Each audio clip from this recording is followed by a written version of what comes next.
Canmore is working on an overhaul of its downtown. There are plans to add more housing projects and taller buildings, but less traffic. And that has some people concerned about changing the character of the mountain town. Here's Tyler Barrow. The town of Canmore is looking to push its downtown into the future. A new 25-year plan would guide development in the mountain community. Traffic flow, experience that you feel downtown, vitality. We want to make sure that we protect commercial while also providing opportunities for enhanced arts and culture. Part of the plan would see a year-round pedestrian zone instead of just May to October. Jade Ansley operates a small business downtown and likes many of the ideas brought forward, but she does see some problems with some of the changes.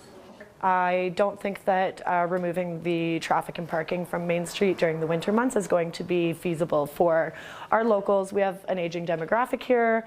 Another proposed feature would allow for high-density buildings. 3 blocks clustered in the downtown area could see buildings as tall as 4 stories. Currently, buildings in the area are generally 3 stories or less. It would also allow for mixed residential buildings in part of the east side of downtown to be 4 stories high. Currently, they're capped at 3.5. It increases density to create more supply. On Monday, a public hearing was held to gather input on the town's vision. Over 125 people showed up with 35 residents registered to speak.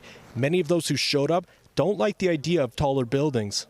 Raise the heights to all the buildings to 4 stories in the residential areas. You block light, you block views. The very reason that people moved into those residential areas is gone. There was also a focus on how additional housing could impact parking, along with the year-round pedestrian zone. The town outlined it wants to create a transportation shift in the community. We can only handle so many cars, and so we're creating new opportunities for people to walk, bike, or take transit. But we're of course still going to be dealing with a lot of vehicle trips. Some are frustrated over how the town went about collecting input from the public. But according to the mayor, this was the largest public engagement process Canmore has ever conducted, with more than 4,600 people involved, and most of those are from the Bow Valley. Tyler Barrow, CTV News, Canmore. Council will take into consideration the public's input before moving to a second reading of the vision, which is referred over now to May 27th.